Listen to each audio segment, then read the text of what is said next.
امام اعظم کی بارگاہ میں ایک شاگرد آتا ہے، ایک سوال پوچھتا ہے، ابی واوین او بی واوینی، ابی واوین او بی واوینی، فرمایا بی واوینی۔ اس نے کہا بارک اللہ فیک کما بارک فی لا ولا، آپ نے فرمایا آمین وجزاک اللہ خیرہ، چلا گیا۔ شاگرد حیران ہے، سوال کرنے والے نے سوال کیا کیا، جواب دینے والے نے کیا جواب دیا، ہم سمجھ نہیں پائے۔ شاگرد پوچھ رہے ہیں یہ سوال کیا تھا؟ سوال کرنے والے نے کہا ایک وو کے ساتھ یا دو وو کے ساتھ؟ آپ نے فرمایا دو وو کے ساتھ۔ اس نے کہا اللہ تمہیں برکت دے، وہ برکت جو اللہ نے لا ولا میں رکھی ہے، اللہ تمہیں وہ برکت دے جو لا ولا میں ہے۔ اب کچھ علماء تو سمجھ چکے ہوں گے میں کیا عرض کر رہا ہوں۔ کہا ایک وو کے ساتھ یا دو وو کے ساتھ؟ دیکھیے جو ہم التحیات پڑھتے ہیں نا، اس حوالے سے دو روایتیں ہیں۔ ایک روایت تشہد میں آپ سب پڑھتے ہو نا، التحیات للہ والصلوات والطیبات، ایک روایت میں التحیات للہ والصلوات الطیبات، ایک روایت میں دو وو ہیں، ایک روایت میں ایک وو ہے۔ سوال کرنے والے نے پوچھا کہ نماز میں جب ہم التحیات پڑھتے ہیں تو ایک وو کے ساتھ پڑھیں یا دو وو کے ساتھ پڑھیں؟ اب اس نے اپنے سوال میں یہ بات کی نہیں، اس نے صرف یہ کہا ابی واوین او بی واوینی، ایک وو یا دو وو۔ اب امام اعظم کی فراست دیکھیں، آپ کی ذہانت دیکھیں، آپ کی فطانت دیکھیں، یہ ان کی کرامت ہے۔ یہ جو فراست ہے نا، اس کا تعلق بھی کرامت سے ہوتا ہے، فراست کا تعلق بھی کرامت سے ہے۔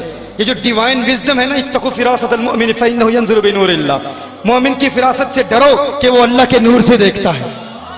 متوسمین، قرآن کریم میں ہے ان فی ذلک الآیۃ للمتوسمین۔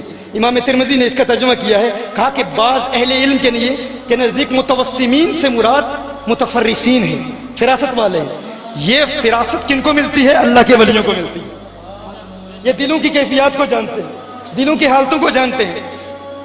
تو سوال کرنے والے نے کہا ایک وو کے ساتھ یا دو وو کے ساتھ؟ کہا دو وو کے ساتھ۔ امام اعظم نے جواب دیا کہ جب نماز پڑھو تو یوں پڑھو التحیات للہ والصلوات والطیبات۔ اس نے کہا بارک اللہ فیک کما بارک فی لا ولا، اللہ تعالیٰ تم میں وہ برکت پیدا کر دے جو برکت لا ولا میں پیدا کی تھی۔ لا ولا، اب لا ولا کا مطلب کیا ہے؟ کیا عام طالب علم سمجھ سکتا ہے؟ امام اعظم ابو حنیفہ کے شاگرد بھی نہیں سمجھ پائے کہ لا ولا کا مطلب کیا ہے۔ میں کہتا ہوں جو دلوں کی کیفیات کو جانتے ہیں وہ سمجھ جاتے ہیں۔ کہا اپنے شاگرد سے کہ دیکھو قرآن میں ہے نا کہ زیتون ایسا درخت ہے جس جیسا درخت نہ مشرق میں ہے نہ مغرب میں ہے۔ کہا جب میں نے اس کے سوال کا جواب دے دیا، اس نے کہا ابی واوین او بی واوینی، ایک وو کے ساتھ یا دو وو کے ساتھ؟ تو میں نے کہا دو وو کے ساتھ، التحیات للہ والصلوات والطیبات۔ وہ اس قدر خوش ہوا کہ انہوں نے میرے دل میں پیدا ہونے والے خیالات کو بھی سمجھ لیا ہے، میرے سوال کو سمجھ لیا ہے۔ تو اس نے کہا اللہ نے تجھے اتنا علم دیا، اللہ تجھے تیرے علم میں وہ برکت پیدا فرما دے جو لا ولا میں پیدا کی۔ لا ولا کا مطلب کیا ہے؟ کہ زیتون ایسا درخت ہے جس جیسا درخت نہ مشرق میں پایا جاتا ہے نہ مغرب میں پایا جاتا ہے۔ کہا ہے امام تیری عظمت پہ قربان، اللہ نے تجھے ایسا علم عطا فرمایا تو دلوں میں پیدا ہونے والے خیالات کو بھی جانتا ہے۔ اللہ تیرے علم میں وہ برکت پیدا فرما دے جو برکت زیتون کے درخت میں پیدا کی تھی، کہ زیتون کے درخت جیسا درخت نہ مشرق میں پایا جاتا ہے نہ مغرب میں پایا جاتا ہے۔ اللہ تیرے علم میں وہ برکت پیدا کر دے کہ تیرے جیسا امام نہ مشرق میں ہو نہ مغرب میں۔ اسی لیے ہم انہیں امام اعظم کہتے ہیں۔ اب دیکھیے امام اعظم کی بارگاہ میں ایک عورت حاضر ہوتی ہے، ایک سیب رکھتی ہے، سیب امام اعظم کے سامنے ایک سیب رکھتی ہے۔ سیب کا ایک جانب سے ایک دائیں جانب آدھا سرخ ہے، بائیں جانب زرد ہے۔ سیب امام اعظم کے سامنے رکھا، امام اعظم نے کاٹا، کاٹ کے واپس دے دیا، وہ چلی گئی۔ اب شاگرد حیران ہے، پریشان ہے، یہ کیا ہوا؟ سیب اس نے تحفتاً دیا ہے، کیوں دیا ہے؟ آپ نے سیب کو کاٹا، کاٹ کے واپس دے دیا، وہ چلی جاتی ہے۔ شاگرد کہتے ہیں کہ یہ کیا ہوا؟ سیب دیا آپ نے، کاٹ کے واپس دے دیا۔